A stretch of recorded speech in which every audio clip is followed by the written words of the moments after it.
Bine ne-am regăsit, dragi prieteni! Astăzi discutăm despre o săptămână plină de succes a ofensivei ucrainene la Kursk, cum încearcă Kremlinul să minimizeze amploarea evenimentelor din regiunea Kursk și cum a ajuns războiul la poarta Rusiei, cum au ajuns rușii să cunoască războiul pe propria piele, cum le-a dus Putin războiul la ei acasă cu un popor cu care trebuiau să fie mai degrabă cei mai buni prieteni. Potrivit Institutului pentru Studiul Războiului, Kremlinul minimizează amploarea evenimentelor din regiunea Kursk, decizând probabil să declare o operațiune antiteroristă mai degrabă decât legea marțială pentru a minimiza invazia regiunii Kursk și a preveni panica sau reacțiile interne. Autoritățile ruse își manifestă de asemenea reticența în a lua măsuri mai radicale ca răspuns la situația actuală. Publicația rusă de opoziție Vesta a raportat că o sursă apropiată Comitetului de Apărare al Consiliului Federației Ruse a spus că administrația președintelui rus le-a recomandat deputaților și senatorilor ruși să nu comenteze evenimentele din regiunea Kursk până la un eveniment special la comandă, sau să le discută cât mai pe scurt posibil și să se refere doar la declarațiile oficiale. Bloggerii militari ruși au sugerat că Kremlinul ar trebui să declare oficial război Ucrainei și au criticat Kremlinul pentru că nu a declarat legea marțială în loc de o operațiune antiteroristă. Declararea legii marțiale în special ar permite autorităților ruse să ia măsuri mai radicale. Vladimir Putin s-a abținut să declare oficial starea de război și a demonstrat în repetate rânduri reticența de a converti societatea rusă în linii militare și a refuzat să declare o mobilizare generală pentru a preveni nemulțumirea internă care ar putea amenința stabilitatea regimului Putin. Putin l-a numit probabil pe Bortnikov la conducerea operațiunii de combatere a terorismului, deoarece acesta s-a dovedit anterior a fi un manager eficient în timpul crizelor care amenințau stabilitatea internă a Rusiei și regimul de la Kremlin. Analiștii Institutului pentru Studiul Războiului consideră că sistemul complex de management al operațiunii antiteroriste a FSB condusă de Bortnikov poate reduce eficacitatea răspunsului rusesc la operațiunea ucraineană. Ziua 900 a războiului din Ucraina.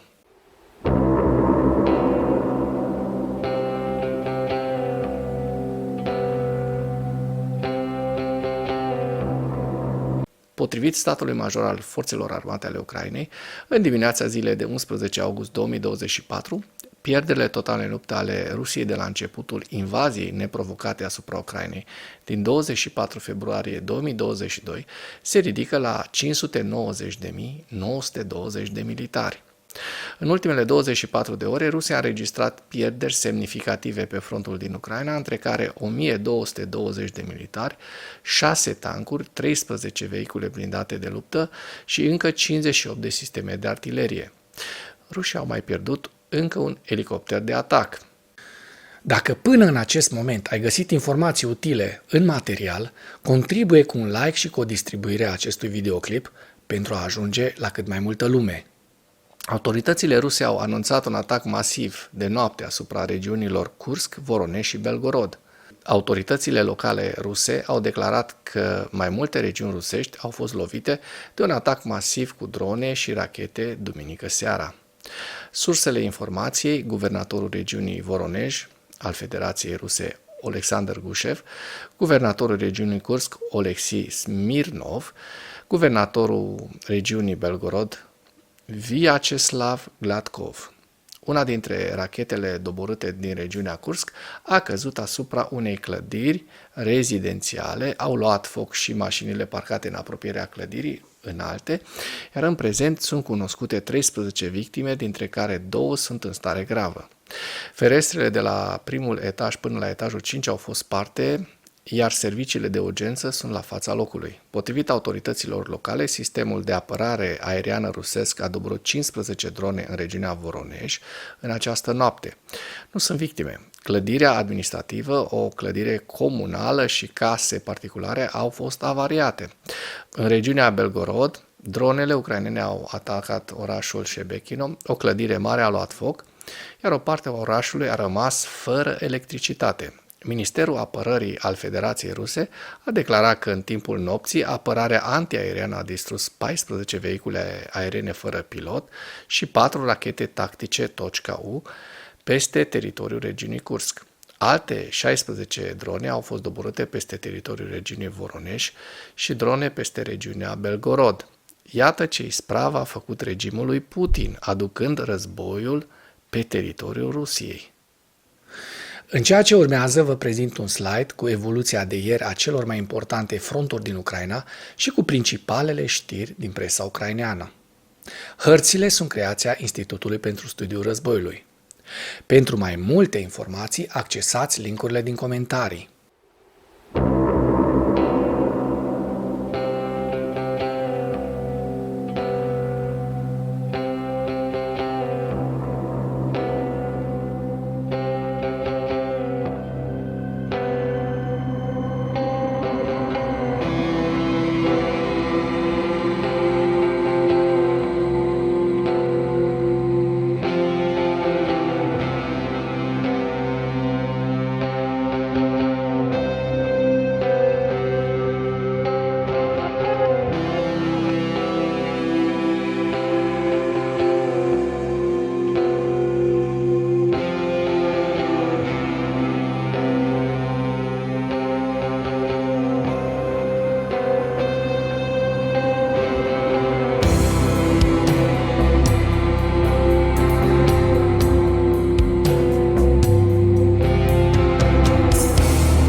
Mulțumesc pentru vizionare. Dacă vrei să susții acest canal, abonează-te la Animatura.